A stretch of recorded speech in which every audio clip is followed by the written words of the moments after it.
And that's how he got out of the contract with the devil. Oh, hi. How are you doing? Welcome to Wizard World Virtual Experiences, Popular Culture Psychology, Episode 12, if I can count.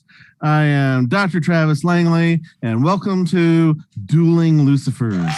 Panelists, who are all of you? What are you known for? Or what do you do? I'm going to go in the order I just see on my screen. Scott. I am Dr. Scott Jordan, cognitive psychologist, philosopher at Illinois State University. I also produce a channel on YouTube called Dark Loops Productions, where we talk about live life, science, the arts, humanities, and all things pop culture. I love this bit. Hi, I'm Travis Adams. I'm a Marine and a social worker. I specialize in working with veterans with PTSD, and I contribute to Dr. Langley's books on popular psychology. Kat. I'm Kat Forgia. I'm a family therapist, and I've only done one book with Travis Langley. So, Justine. Hi, I'm Justine Mastin. I'm a licensed marriage and family therapist, a licensed alcohol and drug counselor, as well as a yoga teacher, podcaster, and writer. And you can catch my newest book, Starship Therapies, Using Therapeutic Fan Fiction to Rewrite Your Life, wherever books are sold. Looking forward to talking about some biblical fanfic today. That was well done. That was impressive. Marty. Hi, I'm Dr. Marty Lloyd. I'm a forensic psychologist currently practicing in Minnesota. I've contributed to, I want to say, 7 of Travis's books, and I have never been to hell, but I have worked in several prisons. I have visited prisons. I've taken tours. That's about the extent on that, though. And I'm Dr. Travis Langley, best known as the author of the book Batman and Psychology: A Dark and Stormy Night, editor and head nerd of the herd on 12 other books, of which Marty has contributed to a little over half, and Scott's around there himself, and everybody here has, and I thank them all many times for that.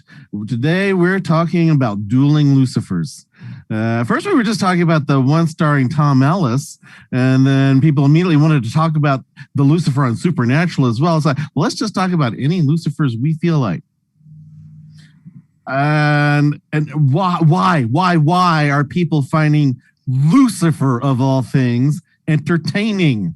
A few years ago, right before the first episode of the TV show Lucifer started, it was originally on NBC, right? Yeah. What?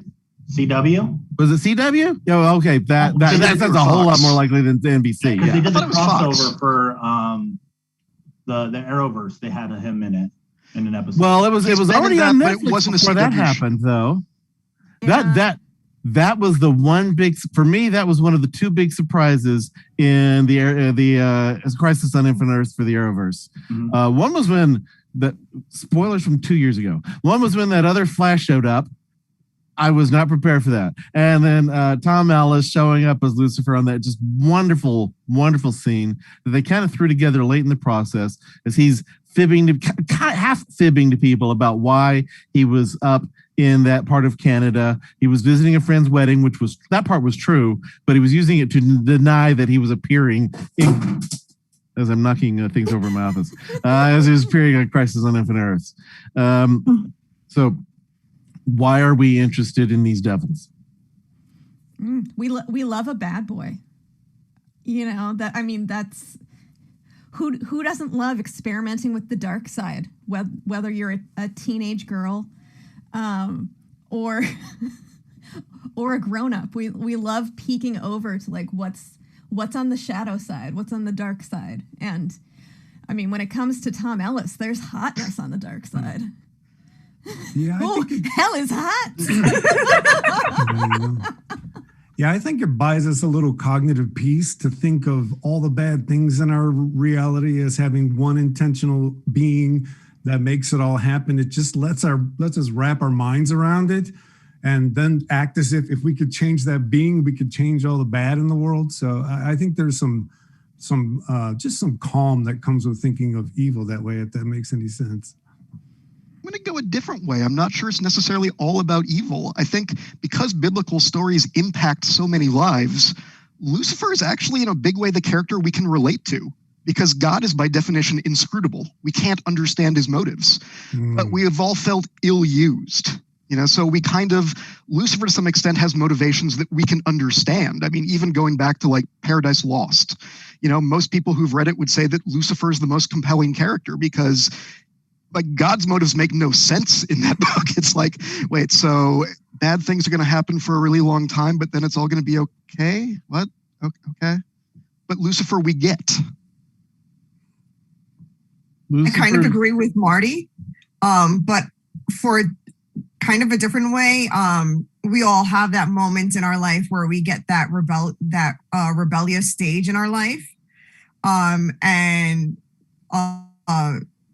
the devil is the ultimate sign of rebellious teenager stage. So even if we go by the Bible, there he was during puberty and he's at that stage and he's just like, I'm rebelling against my parents and I'm going to do what I want to do and you can't stop me, Dad. And we go through those stages in life. And you know what? If we're going to not read any other book but the Bible, here we are, we do that in our life. So, I mean, the devil and again, yeah, Ellis is hot. And then Travis, you have a thought on this one?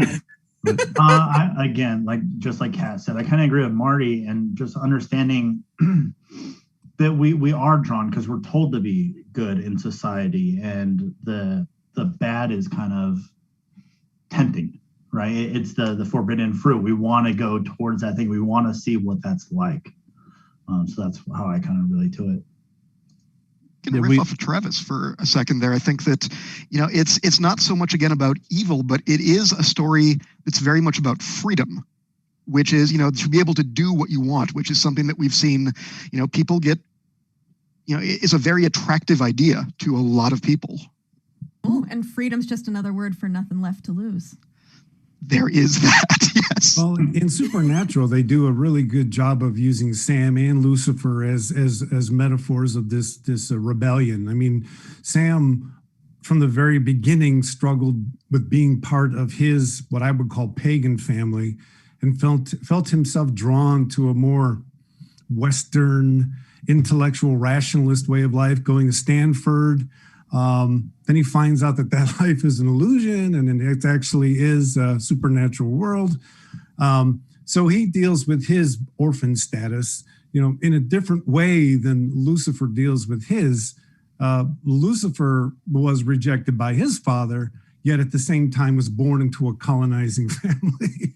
And when you live in that space, you just have different reactions to being rejected. I would call him sort of like a post-traumatic, post-traumatic stress versus Sam being more post-traumatic growth, right? They both rebelled and they took their rebellions in different directions. So I thought it was fitting that at the end, they were, at least in season 5, they were the internal struggle that those two characters.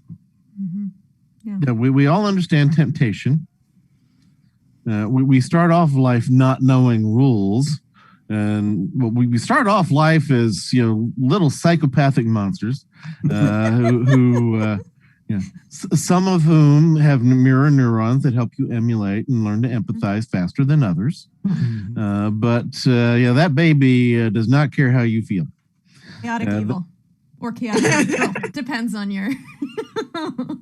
Well, that gets into the question of what is evil. Like these depictions of the devil, they vary in how evil they make him, and whether they make him sheerly amoral, or immoral, or sadistically delighting in causing bad things, and the devil's range there.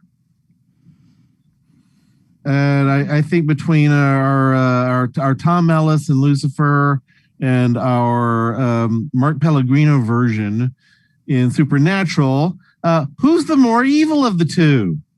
Pellegrino. Okay, so everybody who knows that version agrees even if you don't know the Tom Ellis version to compare, you know the Pellegrino version. He's very tempting. He'll lay out arguments that seem logical and reasonable, but you also know he'll turn on you. He does whatever he wants out of anger, out of pettiness, out of hate, out of sheer hate.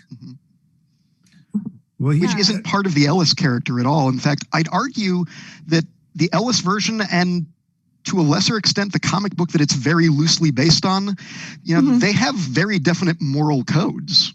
I mean, he believes that, yes, he believes you should be punished for doing wrong. He just doesn't think that the rebellion was wrong. That didn't violate his code. But then when he kills another angel to protect Chloe, that's the point at which he crosses his own line. And it's actually devastating for him, because he does see himself, as hedonistic as he is, he does see himself as a moral being.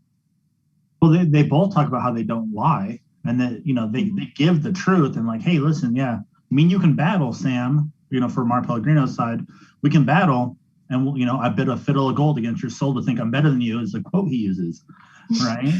to challenge him. So, and that's what I love, that they both talk about how they don't lie, but they're very open about kind of their intents. Mm-hmm.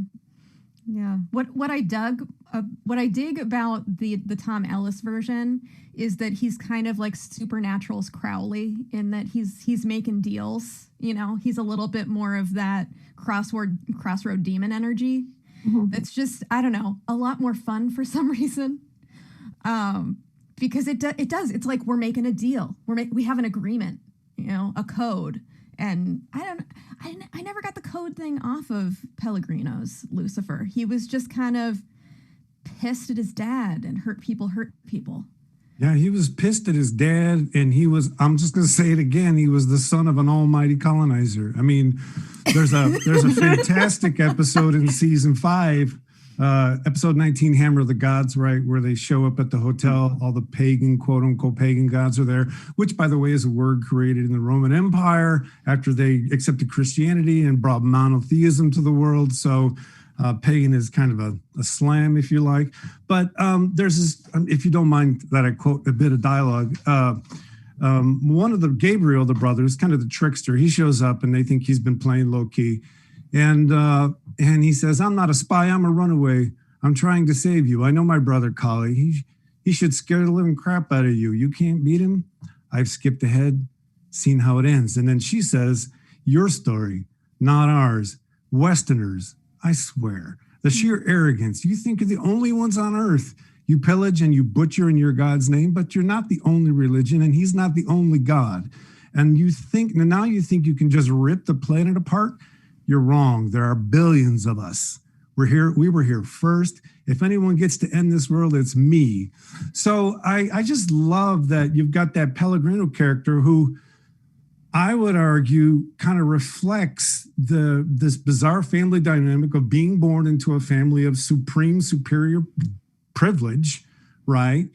And being the first son, the most loved son of the colonizer, and then being told that he has to love lesser beings, that he has to actually take a step below. So he's been raised in a space of privilege to see them as insects. And now he's being told by his dad he's got to revere them more than himself. And not being of the world, not being scrappy like Sam, not having helped other people with their trauma, he has no resources to cling to. And so, like a good, he becomes their Satan, right? He kind of loses his mind and goes on a never-ending tantrum. But rewatching it this way, I actually learned to appreciate Sam differently, looking at the series this time from the perspective of Lucifer and the different conversations he was in. And I really do think it's a comment on, and I'll say it and I'll shut up, but the colonizers. It's pretty clear once I looked at all the different scenes Lucifer was in. You guys let me talk a long time. I truly appreciate it. No, I'll shut up. Every time I talk to you, Scott, I emerge a better person somehow. So I'm always happy to hear it. Wow. I feel like I'm going to have to rewatch the series now with just from that viewpoint. Well, I'm sure they'd all deny that it happened that way. But that Hammer of the Gods episode really sealed the deal for me, with particularly Kali's statements about Christianity.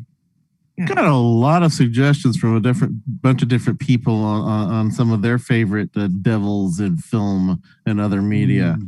Tom Cav says the devil from the Joker's Wild Game Show was the best, or the one from Damn Yankees. Rick LeBeau, definitely Pacino in Devil's Advocate, although he throws in the supernatural version as well. Sarah, or Ferocious Pie on Twitter. I think my favorite and most accurate to my own perception is the one from Chilling Adventures of Sabrina. And on as Mark Pellegrino, Paint My Art, Mark Pellegrino, and Doll Sing, the robot one from Futurama. I believe that's Beelzebot. Yep. Yes. We often just call the robot devil. And on and on. People have a lot of different suggestions on favorite Lucifers. So why do you even have a favorite Lucifer? Love it. Oh, come on. It's good to have like a favorite bad guy, but like a favorite Lucifer is great because it goes back to that whole like everybody has that moment of like the devil made me do it. And I mean, even if you're in that situation and if you don't even believe in the devil, when you make that bad choice to go back and say like it wasn't really my choice, the devil made me do it. Just to say like the choice was out of your hands.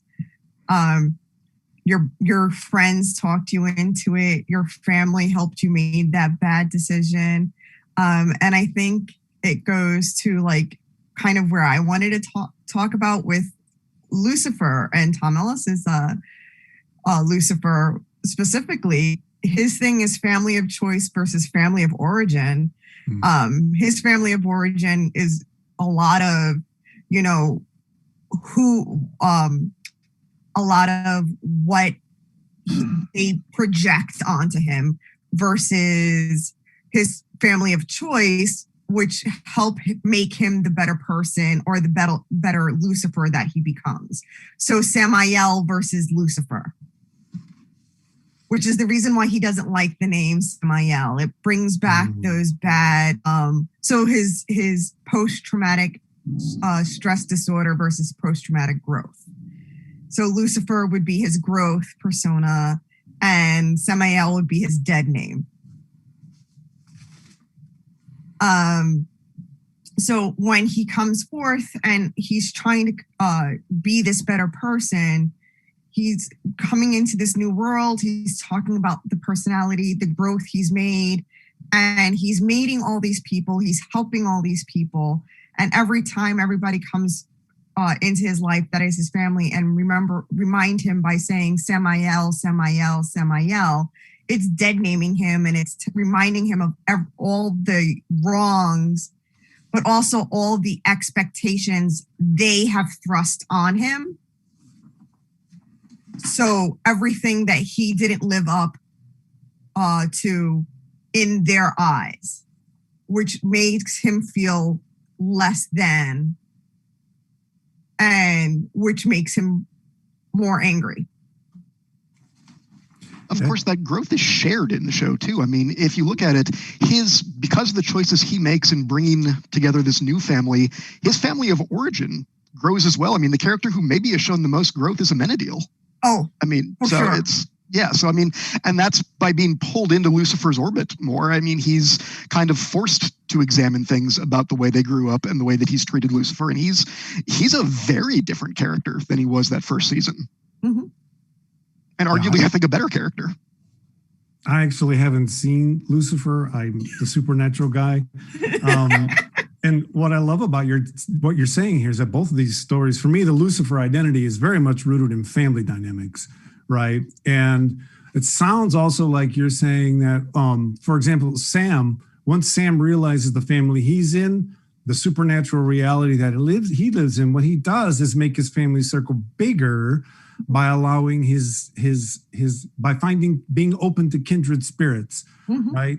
And I think Pellegrino did it pretty well in your book, Travis, when he wrote that bit about a group of party of orphans, in the sense that a lot of people come to cons in a sense, open, looking for kindred spirits. And that sort of celebration of going out, taking the risk to be vulnerable and find those people and then make a family out of it is very, very much for me at the core of Supernatural and why it worked. And Lucifer then is just the foil for that, I think. So yeah, I'm not sure how that all worked in Lucifer, but hearing those, I got to be different than my family vibe, that seems to be in both.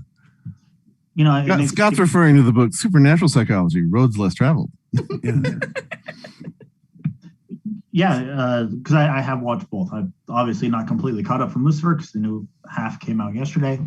But the family dynamic is a huge play. And when I think about Lucifer, I also look at the counter to it. So like the way that Michael's played in each of the series, right? Where Michael is more in Supernatural, like, no, my father is ultimately right. I need to stand up for him. I need to fight my brother and defeat him.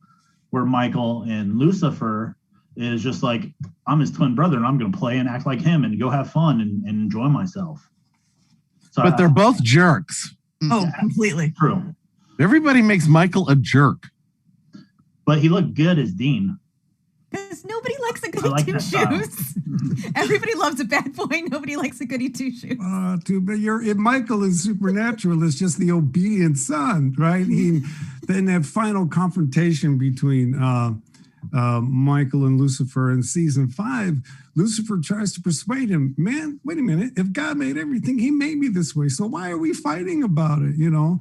And his response is, oh, that's just you being your childish self, always wanting everybody to do things your way. So that almost sounds like their conversation out of Lucifer. But in Lucifer it's worse. Michael is just, can I say panty waste? I mean, he's sure. Once the Sons of Anarchy did a Wizard World live stream, they stopped worrying about terms like that as much. Then we got swears. He's so he's just really just a brown noser when it comes to God. And I stayed up watching the new episodes last night. So yeah, I mean, I haven't watched the new ones. I wanted to resist accidentally spoiling anything. I'm really trying not to, but you have to watch them, especially the musical, because every musical. That's awesome. It's interesting as we've kind of talked about this relationship between Michael and Lucifer and Michael's motivations. That, you know, in Supernatural especially, you know, he's purely about obedience, but not necessarily belief if you think about it, because, you know, he's supposed to love his father's creation, but he hates people. But he just has to obey the letter of the law. You know, which creates a very interesting dynamic because neither of them care at all about humanity. Colonizers. I mean, and so we're back to it's a family of privilege that created and owns the universe, and the angels really don't care about humans. They despise them, and Lucifer's the one who just speaks his truth. Why are you going to make me revere them when I know that I'm better than him? That's totally his psyche, and a lot of other angels are just repressing it. Archangel Michael is depicted in each of these as very much very authoritarian. Mm-hmm. He himself shows great authoritarian obedience. Mm-hmm. He believes very strongly in that. And we know real people, you know, who are very strong in authoritarianism and authoritarian obedience are so much more focused on the actions, which means they kind of screw up when it comes to teaching people to internalize values, because they don't focus much on the why of it. They're not big on asking why. And Michael's not so big on asking why. What's that Law and Order stage 4 morality Kohlberg stuff? Is that stage 4? That is the stage. Yeah, that is the fourth of the six stages. Just follow the law because it's the law, damn it. That's all. Right. It's very black and white thinking. Yeah. You know, you're good or you're bad. If you do one bad thing, you're bad. And that's kind of how Michael approaches things. Like you see when he's talking to people, when he's Dean in Supernatural, and he's sitting there, he's like, yeah, I know who you are. I know who you are. And then he, you know, does what he does. And he hunts down these people. And then in the Tom Ellis Lucifer series, he's just like, I want to go have fun. I want to enjoy the Lucifer part of life. So he's a little more lenient, and he lies. And that's how they start to tell like who's who, is because he doesn't care about that. And then I think about all the angels, and in my chapter in Supernatural Roads Less Traveled, I do the PTSD and I talk about, thank you, Travis. and I talk about how, angels aren't all good, and demons and the devil definitely isn't all bad. And it's finding the balance, but Michael plays that very close. It's yes or no. There is no gray for him. That's so interesting to hear you. I'd never conceptualized it this way, but hearing you talk, Travis, for folks who've seen me speak before, I'm not big on diagnosing. I don't like the DSM, but we need names for clusters of, symptoms. And what you're describing, it sounds like angels and demons have personality disorders, stemming from their trauma. And it takes some healing attachment for them to start to heal and change. How interesting. or if you want to follow another manual, the old school monster manual, the devils are lawful evil and the demons are chaotic evil. So the devils are following the details and the rules, or manipulating them for their own evil ends, and the demons are more chaotic. Yeah, there's kind of a sad truth about characters like Michael, in that if you're God, you understand that evolution favors diversity. So you need the enforcer son. You need the rebellious son just to keep some diversity alive in the universe so it doesn't collapse into a singularity. And poor Michael basically just becomes a tool. Just in more ways than one. Yeah. Well, biblically, Michael is the one. He's the enforcer. He's a protector. A lot of early, there were sanctuaries set up in the name of Michael by early people, also in a healing aspect. But what people really focus on is where the times he's mentioned several times in the Bible. I think he's the only one actually called an archangel in the Bible. I don't think Gabriel's called that. But he is a warrior. He's going to be the one who's going to lead God's forces against Satan. Gabriel blows a horn. Gabriel is a messenger. And so they are depicted completely. There are only 3 angels named in the Bible, or 2.5, depending on how you count them. Michael, Gabriel, and Lucifer as a fallen angel. So that's why so many of these stories keep addressing the relationships on these 3, because those are the 3 who've always been brought up along the way before other books bring in additional ones. Dante's Inferno is full of names, because I remember I actually read the thing when I was in high school, and not just pretending I read it for a book report, and it's full of names. But it is getting to that issue of the rebellious nature, that fallen angel, but who's still doing stuff. It's not like God locked him up at that time. As he was allowed to serve this role as the tempter. Even tempts God in the book of Job, and people debate that one philosophically and theologically to great end on. It's like, why did God get into that bet with Lucifer? Well, it's interesting that he's a tempter, and he's also the serpent in the Garden of Eden who tempts Eve to the tree of knowledge.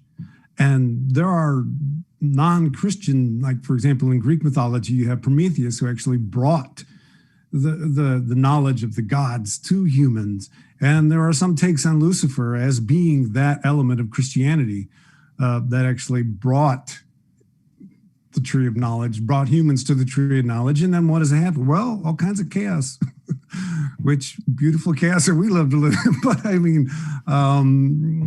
people wanting to be empowered may not want that type of, it may be good for them to vilify a bringer of wisdom. Well, right there, that's some similarity to the figures that fit the trickster archetype, Loki and Coyote and others, where for all their chaos and all their trouble, the stuff they stirred up led to the greatest achievements.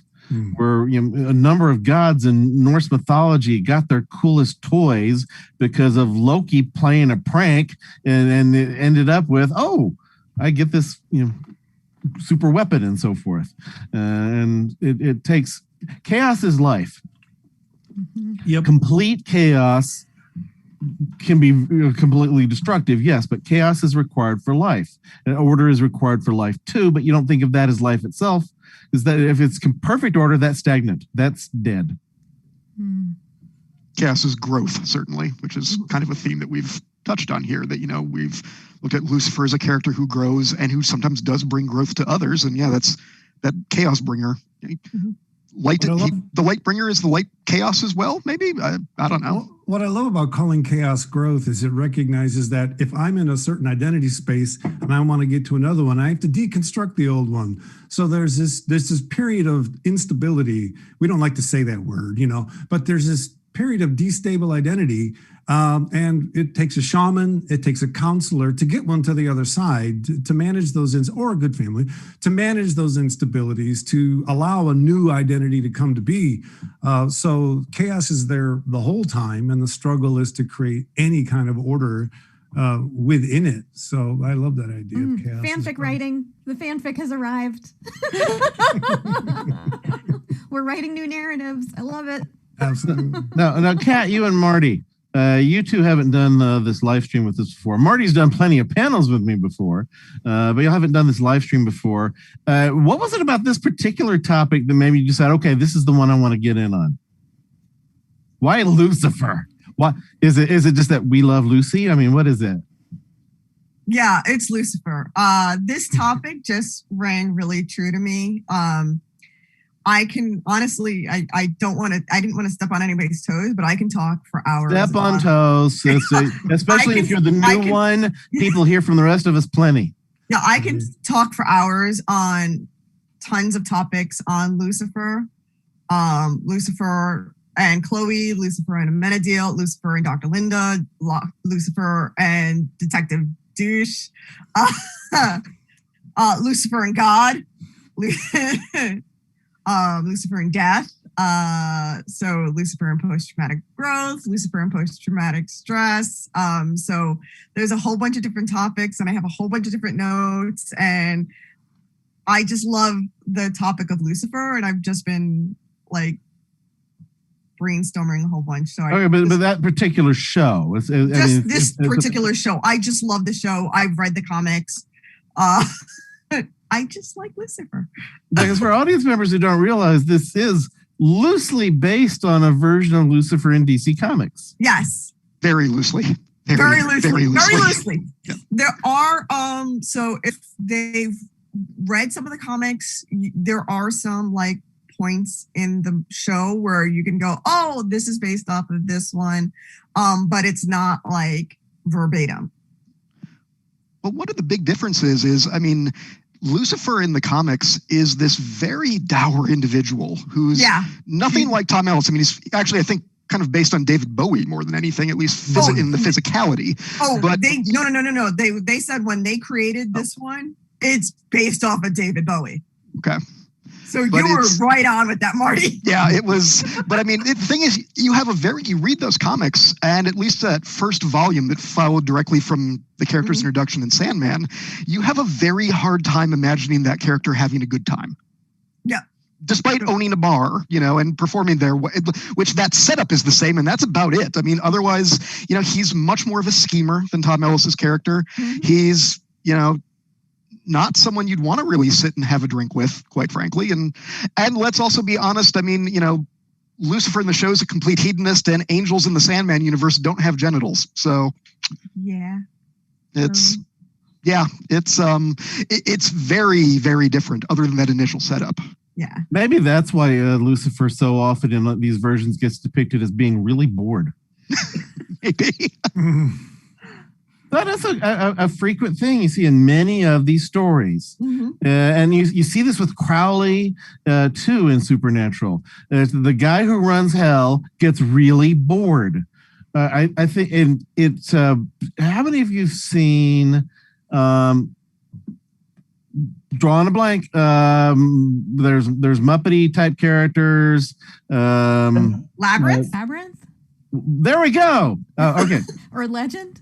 No, Labyrinth. Okay. Labyrinth. Yeah. Labyrinth. All I had to say was Muppety type characters that were on this as the Jareth, the Bowie character, Right. who's got all these goblins around him just being idiots. Yeah. And there's this one scene where he just seems so bored and tired of them. Dance, magic, dance. And I then almost started singing. yeah, so the scene that leads to that. Don't make me break out in song. We do not want to hear that. Yeah, because YouTube will kick off the video. And Well, I they have think, things searching for when people have used musical notes. But he seems so incredibly bored with his idiot goblins, which is one way of looking at it, is his whole motivation in going for the baby or going for Jennifer is that it's like that he's just bored and wants someone else in his world. He's looking for companionship. Mm-hmm. And this is what it is. But I mean, yes and no. So, I mean, the difference with Lucifer versus Jareth is looking for this companionship. He's the Goblin King. There's this whole weird backstory with that where like Jareth and Jennifer Connelly's character were supposed to be like this like match made in heaven. And yeah, that's a weird backstory that was... From what? Yeah. You know what? I'm going to have to send that to you. All right. But the Tom Ellis show, they've played around with the detective being a match made in heaven for him. Yeah, well, she was made Of course, for him. you may have newer information since you saw the newest episodes. Oh, no. She's still, yeah, it's still the same thing. So she was made to give him a companion. So she was wasn't made for him for companion. So was that Yeah. he needed companionship. He didn't realize he needed to seek it out. He had thousands of years to try for that and hadn't done it on his own. So God makes him a woman. So it's that whole thing of, I guess, when as parents you make that big mistake, and instead of saying, "Hey kid, I made a big mistake," you say, "Here's a car." She's his car. Well, She's Chloe's his the car car. now. Yeah. Yeah. So God in his infinite wisdom said, "I'm omnipotent and I can," instead of apologizing for kicking my child out for millennia and basically having radio silence, just made a car. and there's no struggle to increase the family friendship circle. There's no work. And, you know, in Supernatural, it's work every episode. Every season, Sam and Dean end up hating each other at some point and going away. You know, it's just constant work. In Supernatural, what I loved was Sam and Dean took a while for them to kind of like build that bond. Right. And then they started once that attachment strengthened, they built their family of choice. Mm-hmm. And then there was that wonderful, weird thing that happened where their family of origin kind of came back. Mm-hmm. Even so briefly, but still came back. Right.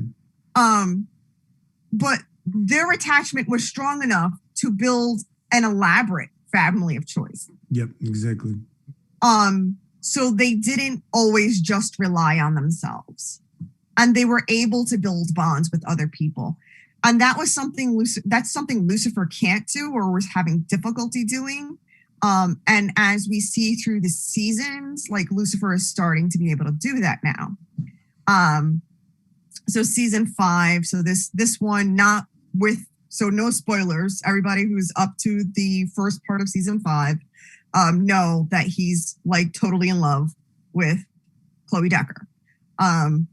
And he's just trying to build that relationship.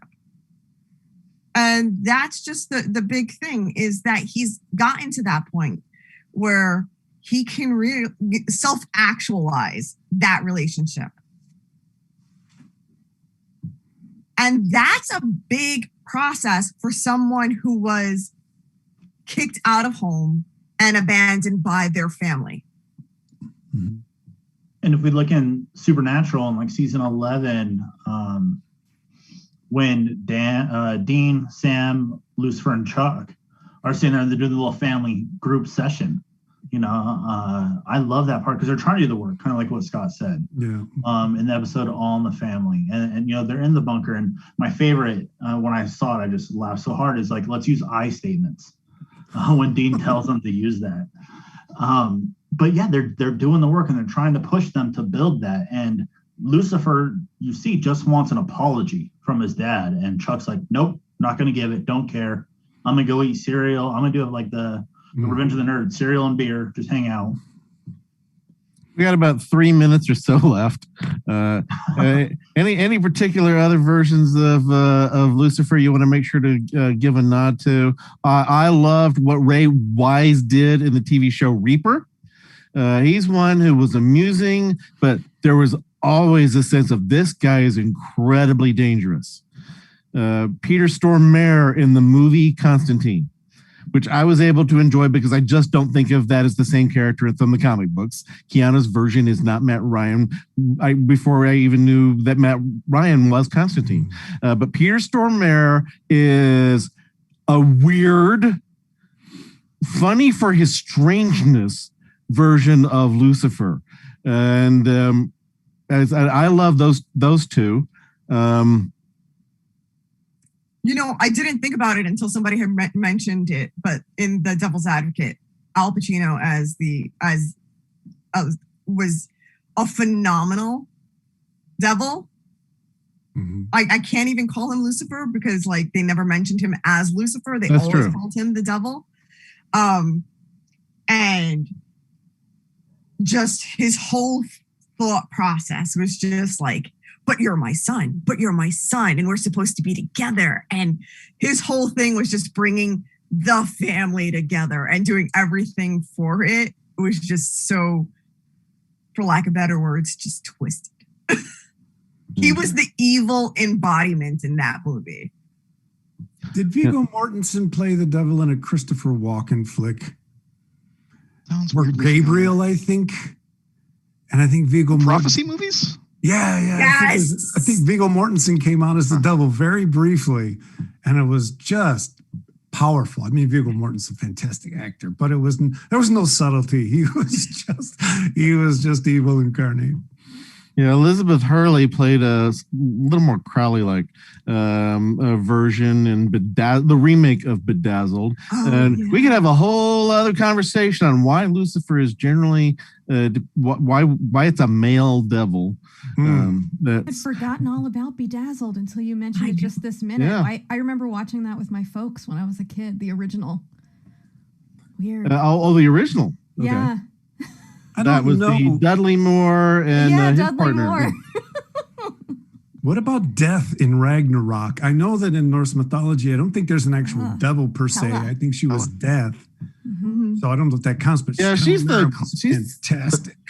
Yeah, I mean, Loki serves some of the aspects and has more of the symbolism associated with devils than Hela does. And Hela's closer to some. But here we are at our time. And of course, we're going to keep talking and recording ourselves. We may or may not show it to you later. Before a wizard kicks us out, where can everybody find all of you online? Scott? You can find me on YouTube at the Dark Loops Productions channel. You can find me on the Illinois State University Department of Psychology webpage and on Twitter at _loops. And thanks so much for the invitation. Travis? I'm on Twitter at the Marine_Peer, PEER, and hopefully on one of these panels. Kat? On Twitter at KatMFT, so KATMFT. Justine? You can find me on Facebook, Instagram, and Twitter at Mind, Body, Fandom, because I take a holistic approach to healing, mind, body, and fandom. And you can find Starship Therapy. I was about to call it Starship Theraprize, which is how everybody mispronounces it, but it's Therapies, just like the Enterprise. Using therapeutic fan fiction to rewrite your life wherever books are sold. Marty? Twitter, Marty_Lloyd, but I don't really tweet, so there's not much reward in that. I'll say, as I've said at a lot of these panels, feel free to come to Minnesota and commit a crime. Maybe I'll evaluate you. Feel free. Oh, that's the devil in him. He's tempting you. There you go. I'm at Superheroologist on Twitter. Elsewhere, it's usually Dr. Travis Langley, Dr. Travis Langley, but just look for Travis Langley. I'm generally the one you're going to find. Thank you all, and peace out. Bye.